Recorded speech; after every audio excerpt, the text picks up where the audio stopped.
Hello students, मैं निखिल रघुवंशी आप सबका स्वागत करता हूं साक्षर एकेडमी की साक्षर ऑनलाइन लर्निंग में। आज मैं आप सबके सामने 12th क्लास की ज्योग्राफी की सेकंड बुक का 8th चैप्टर लेके आया हूं, जिसका नाम है निर्माण उद्योग। निर्माण उद्योग की अगर हम बात करें, इस अध्याय में पूरी तरीके से हम देखेंगे कि हमारे भारत में कौन कौन से उद्योगों का निर्माण किया। इस चैप्टर को अगर हमें समझना है तो इस चैप्टर के नाम के दोनों शब्दों का अर्थ एक एक करके समझना है। सबसे पहले हम बात करेंगे निर्माण। निर्माण का अर्थ होता है किसी चीज़ का निर्माण करना, किसी चीज़ को बनाना, क्षेत्र को जहाँ पर उत्पादन होता है उत्पादन केंद्र को बनाना।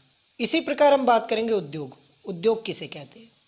उद्योग दो शब्दों से मिलकर बनता है, उद्यमी जमा योग, अर्थात जहाँ पर एक साथ मिलकर भारी संख्या में उद्यमी एक साथ काम करते हैं या किसी चीज़ का निर्माण करते हैं, उसे निर्माण उद्योग कहते हैं। अब हम बात करेंगे कि हमारे भारत जो एक कृषि प्रधान देश है, उसने जो उद्योग लगाए या उद्योगों को निर्मित किया, तो वो कौन कौन से उद्योग थे, कैसे उद्योग थे, और वो जो उद्योग थे उन उद्योगों को किसके लिए लगाया, कहाँ पर, कब, ये सारी चीज़ें हम इस अध्याय में समझेंगे।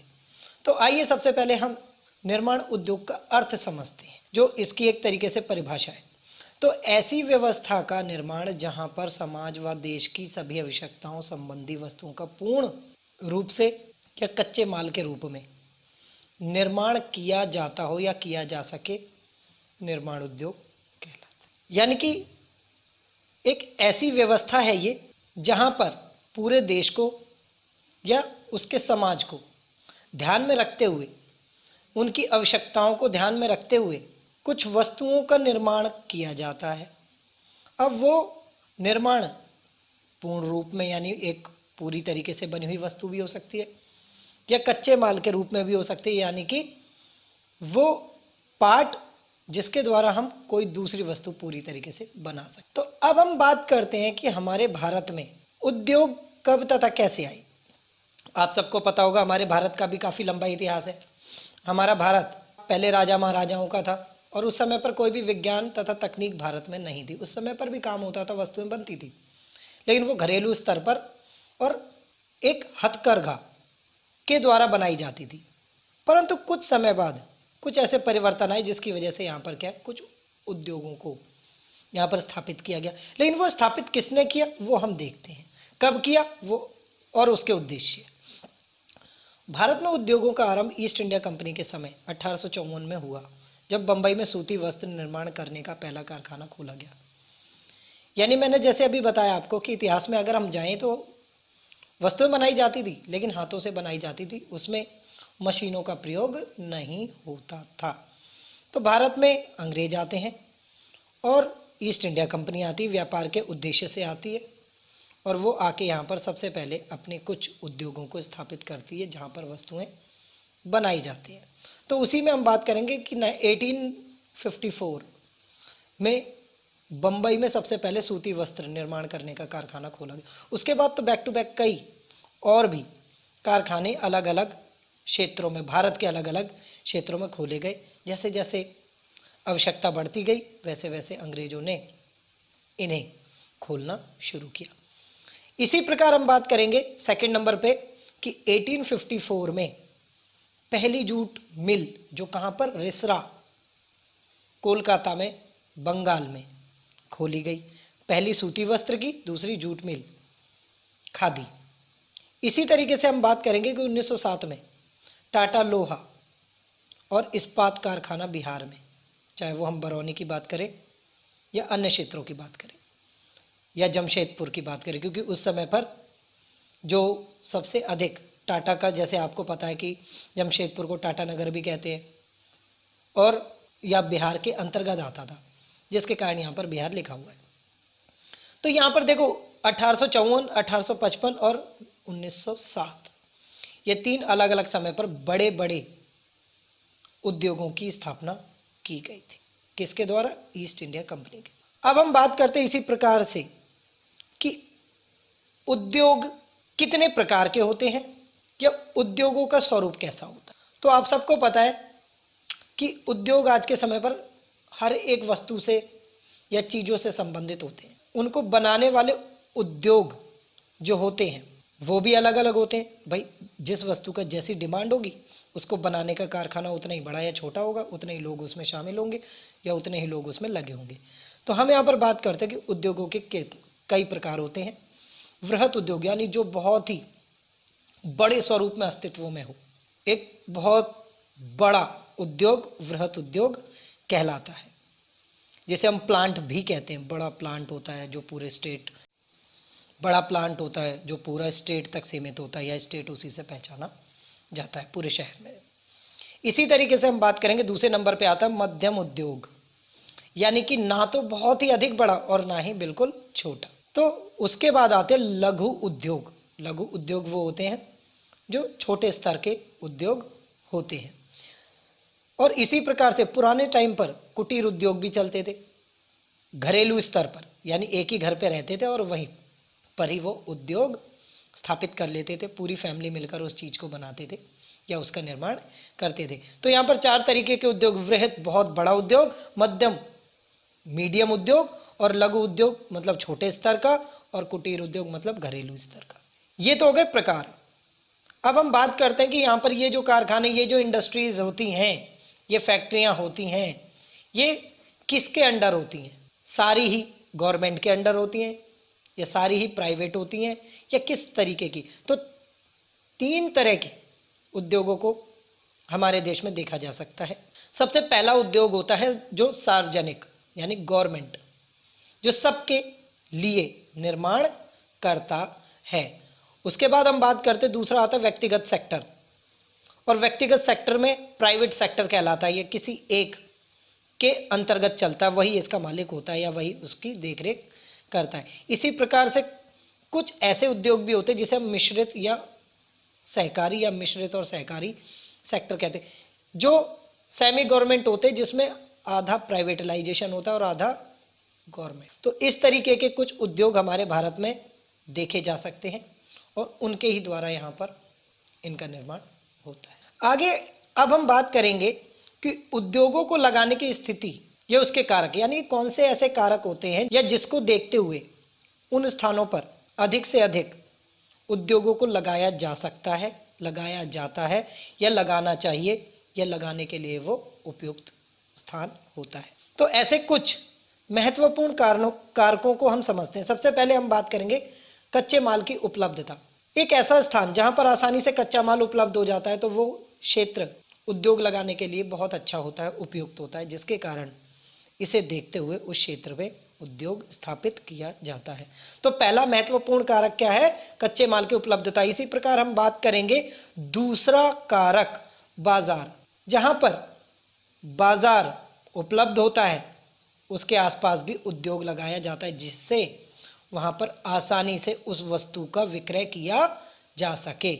यानी बाजार, अगर हम बात करते हैं कि एक ऐसा उद्योग जो बहुत ही ऐसे क्षेत्र में लगा लिया जिसके दूर दूर तक कोई बाजार नहीं है, वहाँ पर निर्माण हुआ और उसको लेके गए हम बहुत दूर जाके बाजार में बेचा, तो आधे से ज़्यादा उसकी कीमत की बढ़ोतरी तो वो लाने ले जाने का भाड़ा कर देगा, जिसके कारण बाजार भी एक मेन फैक्टर कारक आता है, जिसको देखते हुए वहाँ पर उद्योग लगाए जाते हैं। अगला महत्वपूर्ण कारक आता है पूंजी। पूंजी से ये तात्पर्य है कि उद्योगों को एक ऐसी जगह पर भी लगाया जा सकता है या जाता है जहाँ पर धनी लोग हों, जो उस पूंजी के द्वारा उद्योग में अपनी भागीदारी निभा सके, या ऐसी वस्तु को देखते हुए भी वहाँ पर उद्योग लगाया जाता है जो उस क्षेत्र में रहने वाले लोगों की सुलभता को देख के भी लगाया जाता है। अर्थात पूंजी से ये तात्पर्य है कि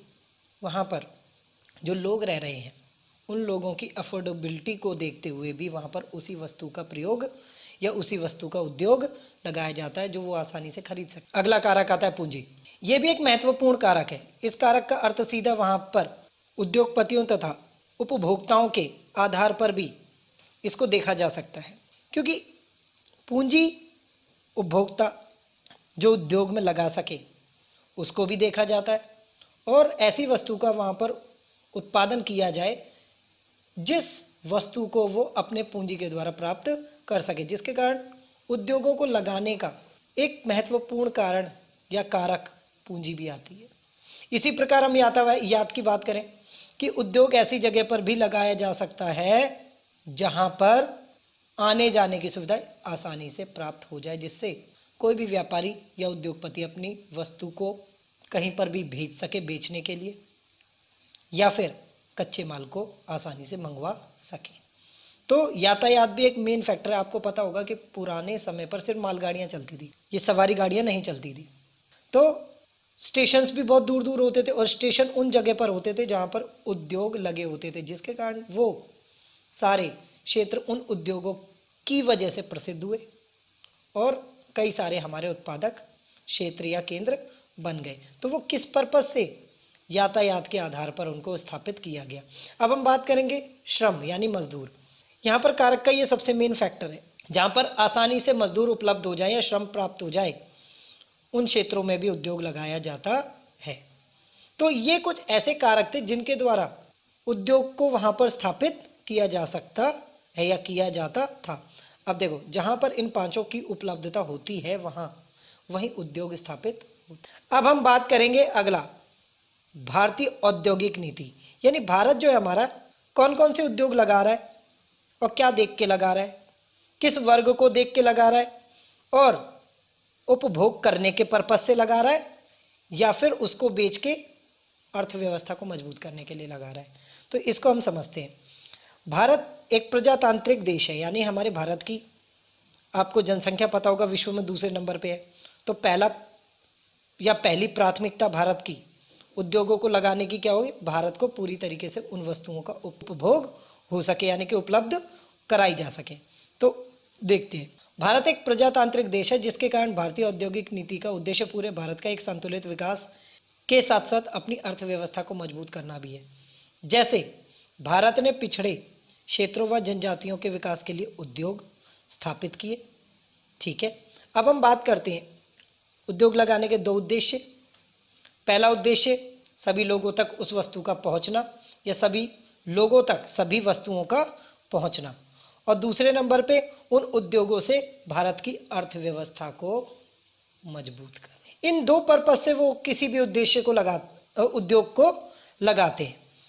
तो अब हम बात करते हैं जैसे कि दो क्षेत्र, एक है हमारा इस्पात भिलाई, जो कि आप वर्तमान समय में छत्तीसगढ़ में है।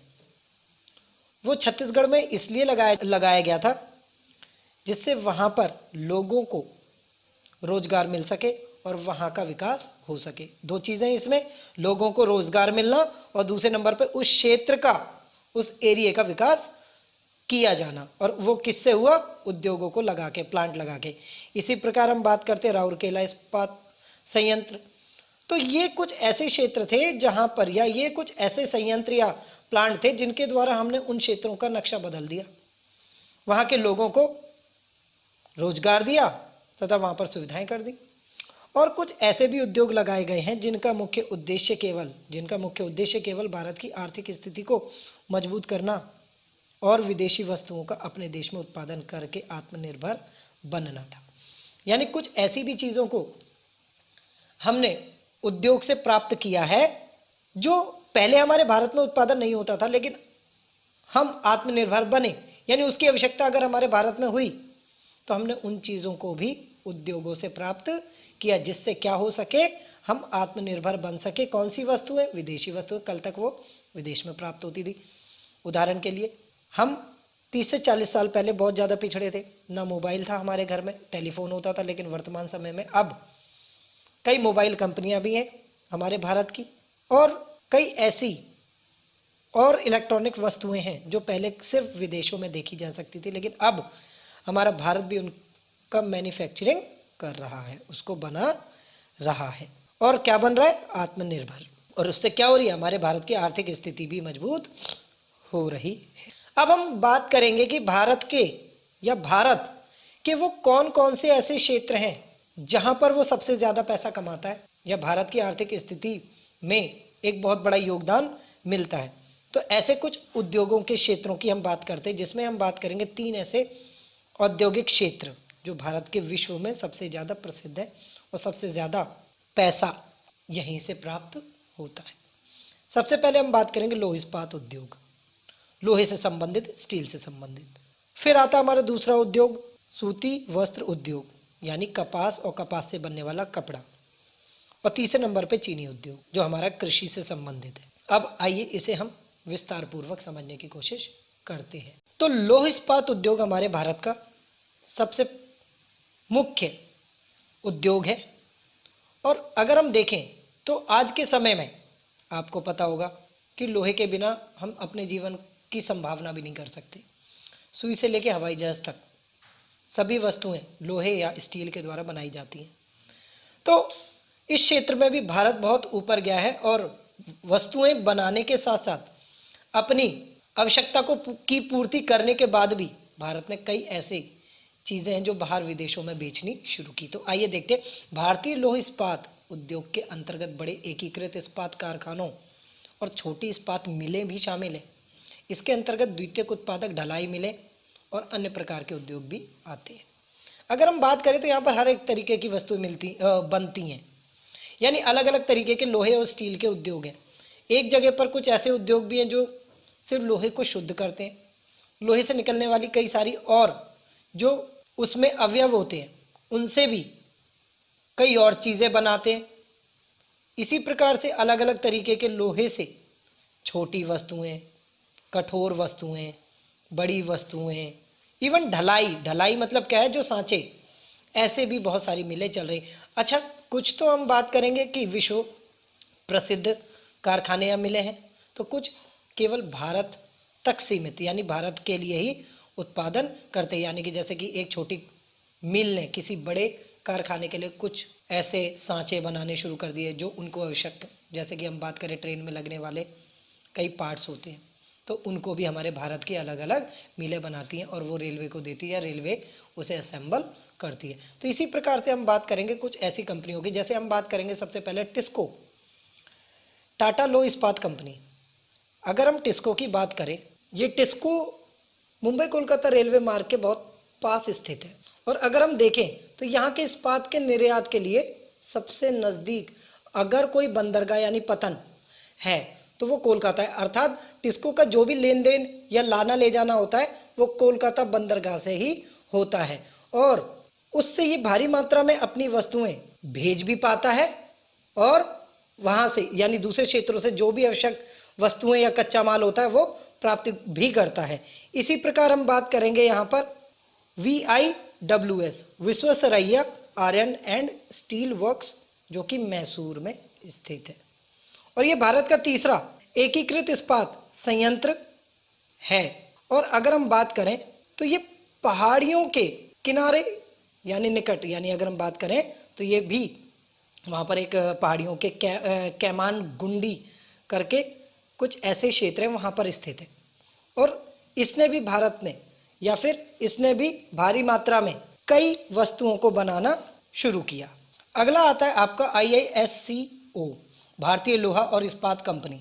अगर हम बात करें इसकी तो ये भारत की इस्पात कंपनियों में पहला कारखाना है जो हीरापुर में सबसे पहले स्थापित हुआ और उसके बाद तो ये बहुत सारे छोटे छोटे क्षेत्रों में इसकी कई सारी ब्रांचेस टाइप की स्थापित होती रहीं, जैसे कुल्टी में भी। तो आगे अगर हम बात करें तो इसकी स्थापना IISCO की स्थापना 1937 में हुई थी और ये बंगाल स्टील कॉरपोरेशन के साथ मिलकर इसकी स्थापना की गई थी।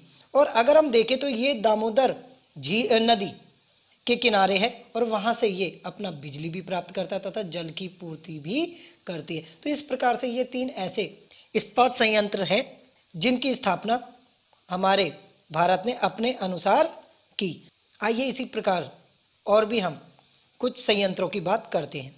तो देखो, 1956-57 में द्वितीय पंचवर्षीय योजना के समय विदेशी कंपनी के सहयोग से 3 नए इस्पात संयंत्रों की स्थापना की गई, जिसमें हम बात करते हैं राउरकेला इस्पात संयंत्र जो उड़ीसा में 1959 में स्थापित किया गया और इसकी स्थापना कोलकाता मुंबई रेलवे मार्ग पर स्थित है।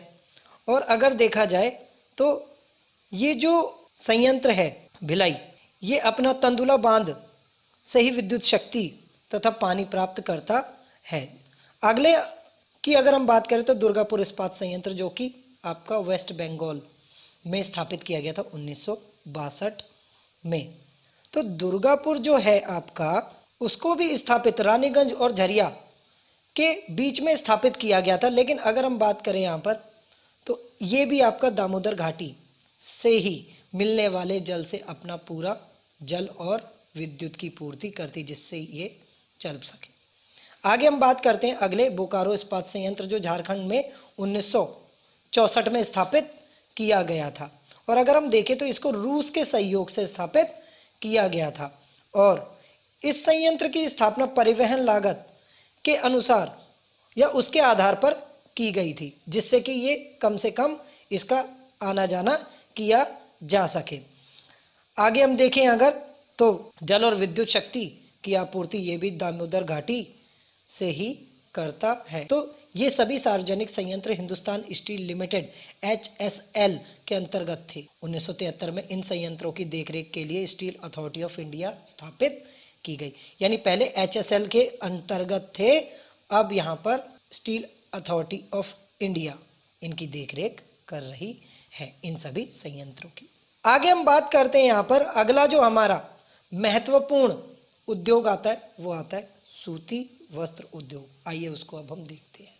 सूती वस्त्र उद्योग भारत के परंपरागत उद्योगों में से एक है। अगर हम बात करें, जब हमारे यहाँ पर भारत में मशीनें भी नहीं आई थी, उससे पहले हम सूती वस्त्रों और कपास से बनने वाले कपड़ों को उद्योगों के रूप में देखते थे, खरीदते थे और बेचते थे और अपने ही देश में बनाते थे। प्राचीन और मध्यकाल में ये केवल कुटीर उद्योग के रूप में थे। यानी अगर हम बात करें तो ये मध्यकाल और प्राचीन काल, यानी आरंभिक भारत का इतिहास अगर हम देखें तो उस समय पर, या फिर जो राजा महाराजाओं का मध्यकाल है, उस समय पर भारत में ये कुटीर, घर में घरेलू उद्योग के रूप में देखा जाता था, कुटीर उद्योग। भारत उच्च कोटि के सूती कपड़ों के लिए प्रसिद्ध था, पहले भी और आज भी। उस समय पर किस्में कौन कौन सी थी? मलमल, कैलिको और छींट जैसी ये सूती वस्त्र थी। पहले भी हमारा सूती वस्त्र का उद्योग था और आज भी हम सूती वस्त्र के उद्योग के रूप में पूरे विश्व में जाने जाते हैं, या हमारा भारत इस उद्योग के लिए प्रसिद्ध है। तो कौन से ऐसे कारण थे जिनकी वजह से इन सूती वस्त्रों में या इन सूती वस्त्र के उद्योगों में इतनी तेजी से विकास आई? तो उन कारणों को हम देखते हैं। वो बात अलग है कि पहले और अब में थोड़ा अंतर है। पहले हम हाथों से कुटीर उद्योग के रूप में इसका उत्पादन करते थे और आज हम मशीनों के द्वारा।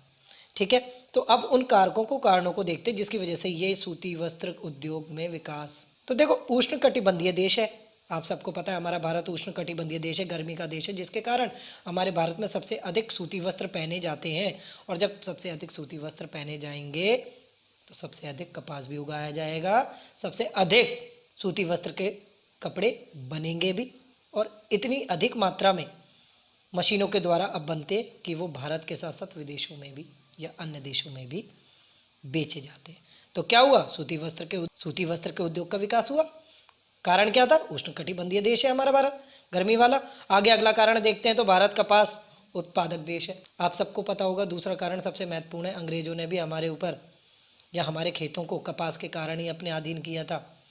और वहाँ की आप इतिहास में पढ़ेंगे, 12th में ही है कि किस तरीके से भारत में दक्षिण से उन्होंने कपास उगवाया था, और वहाँ की मैनचेस्टर जो कंपनी थी, लंकाशायर, उसको कैसे वो कपास देते थे। तो वो ये सारी चीज़ें हैं। तो भारत कपास उत्पादक देश है, जिसके कारण भारत में, या भारत की दो चीज़ें बताऊंगा, भारत की एक तो भूमि और दूसरे नंबर पे भारत की जलवायु, मौसम, दोनों ही कपास उगाने के लिए बहुत ज़्यादा उपयुक्त है, जिसकी वजह से भारत में कपास भारी मात्रा में उगता है, और अभी से नहीं, शुरू से। और यही वो रीज़न है जिसकी वजह से भारत कपास उत्पादक देशों में अव्वल है। आगे हम बात करेंगे 1854 में पहली सूती मिल 1854 में मुंबई में स्थापित की गई। यह गुजरात और महाराष्ट्र के कपास उत्पादक क्षेत्रों के बहुत समीप था। यानी ये जो मिल थी जो मुंबई में 1854 में स्थापित की गई थी, वो गुजरात और महाराष्ट्र के लोगों के लिए बहुत समीप था, और वहाँ पर वो अपने क्या है, कपास की गांठें बेचा करते थे।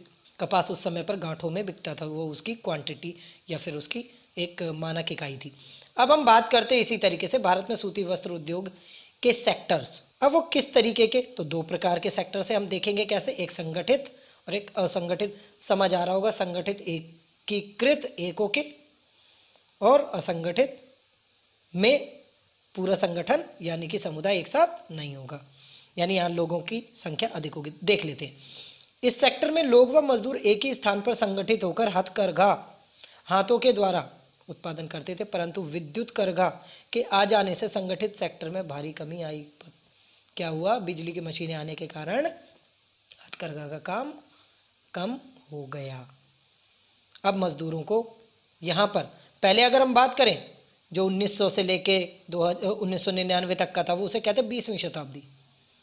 यानी 20वीं शताब्दी तक 81% हाथों से सूती वस्त्र या कपास का उत्पादन होता था और बिकता था, लेकिन 21वीं शताब्दी आते आते ये सिर्फ केवल 6% रही।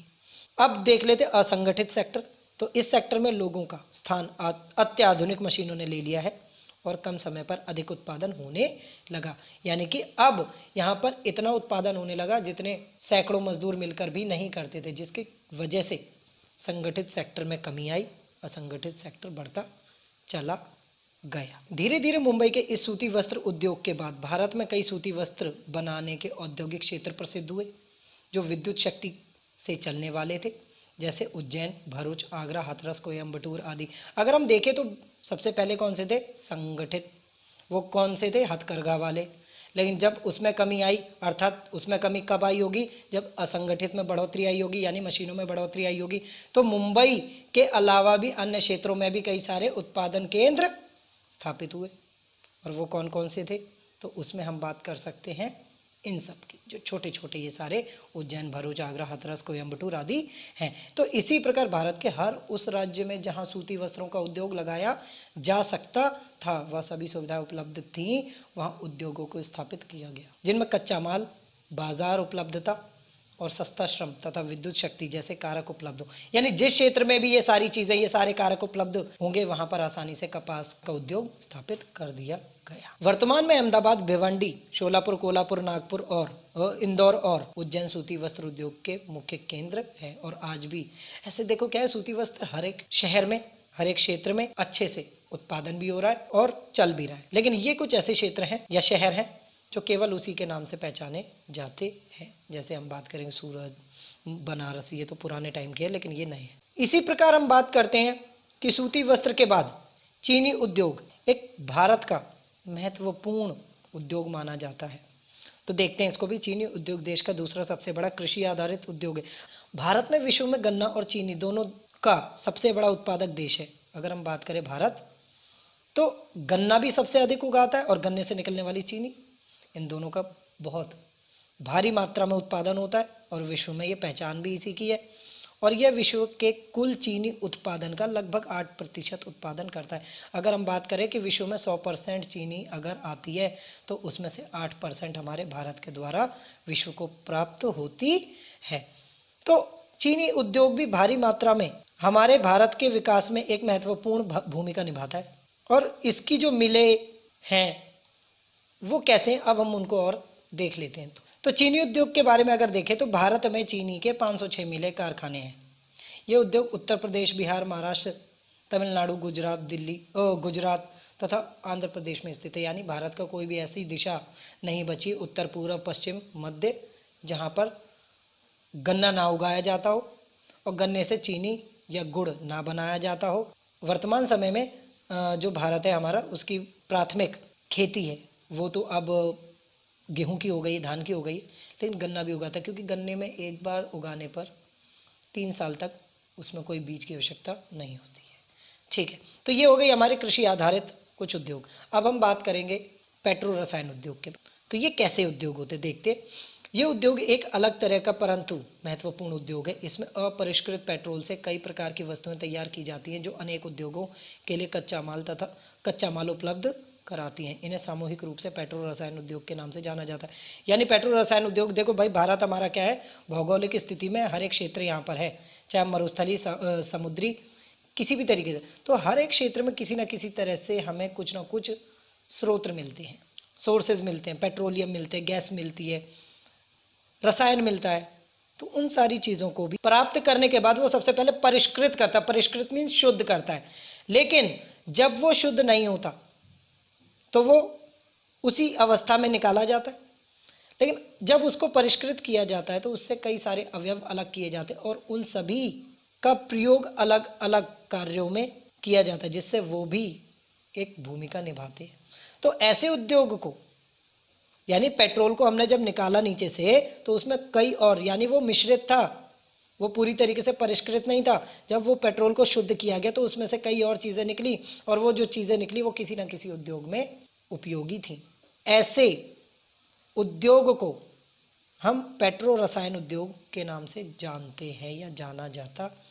आपने देखा होगा समुद्रों के अंतर्गत, नदियों के अंतर्गत बहुत बड़ी बड़ी मशीनें लगाई जाती हैं जो कि कई चीज़ों को निकालती हैं ज़मीन के नीचे से।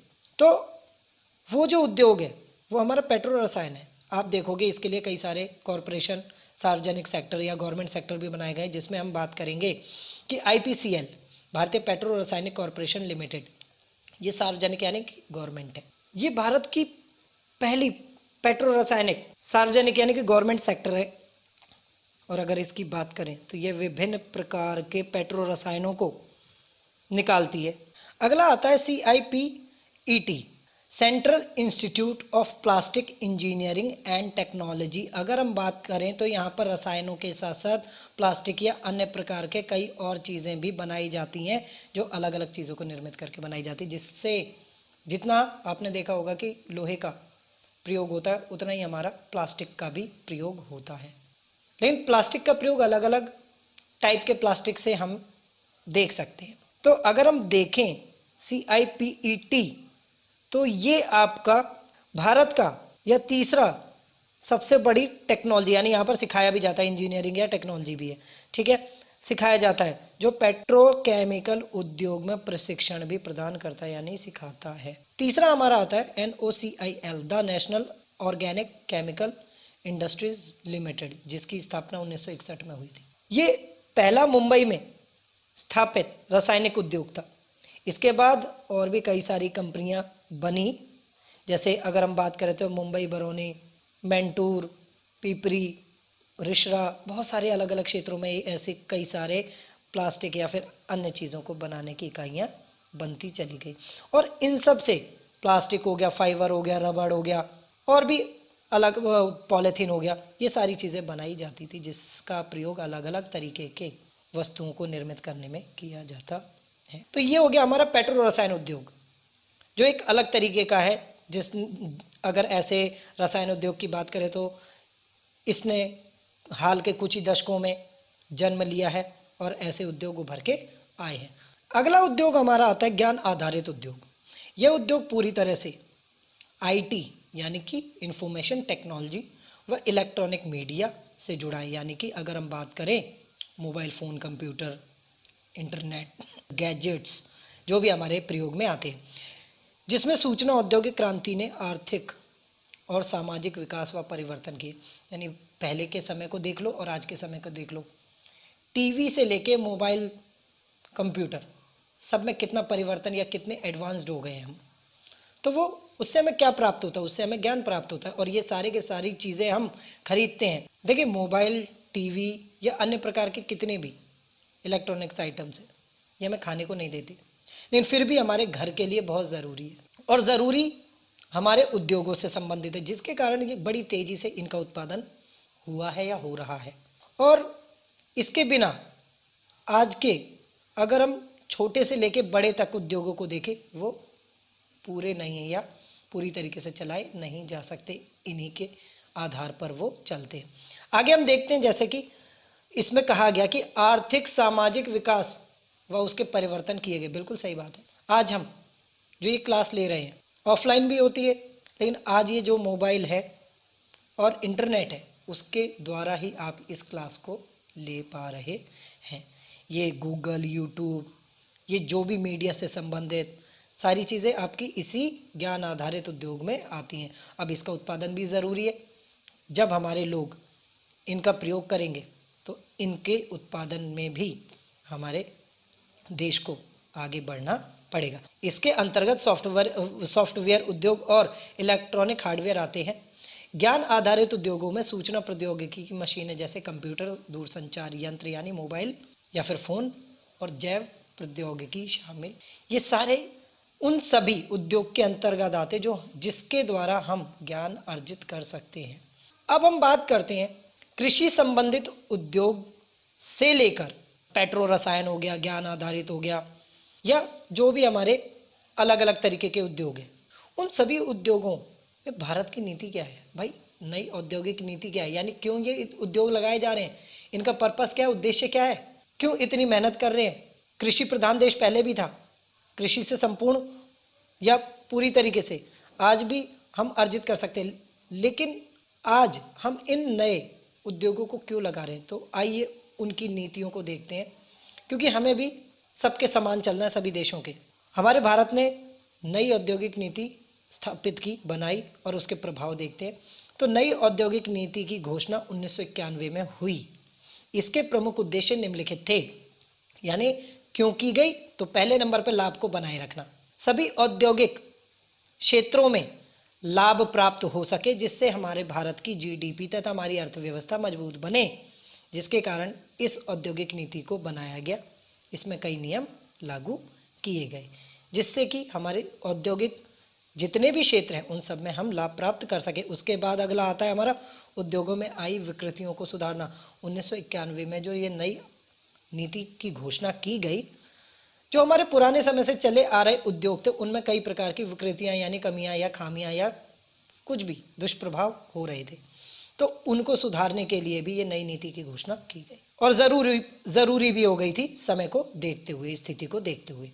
इसी प्रकार हम बात करेंगे उत्पादन की वृद्धि को बनाए रखना। कुछ ऐसी तकनीकों को अपनाया गया, कुछ ऐसी चीज़ें देखी गई जिससे कि उत्पादन में तेजी से वृद्धि की जा सके। तो यहाँ पर उत्पादन में वृद्धि बनाए रखने के लिए भी नई नीतियों को यहाँ पर ऐड किया गया, जिससे उत्पादन की वृद्धि को बनाए रखा जाए। भाई पहले से उत्पादन अच्छा हो रहा था, अगर हमने कुछ ऐसे नियम, कुछ ऐसी टेक्नोलॉजीज ऐड कर दी जिससे कि वृद्धि और ज़्यादा बढ़ गई, तो वृद्धि और ज़्यादा बेहतर हम प्राप्त कर सकते हैं। इसी प्रकार हम बात करेंगे रोजगार के अवसर पैदा करना।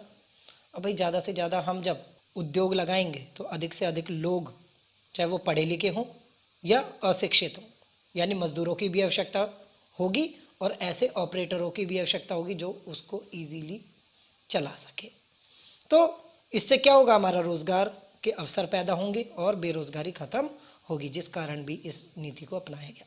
इसी प्रकार हम बात करेंगे उत्पादों को अंतर्राष्ट्रीय प्रतियोगिता में शामिल करने योग्य बनाना।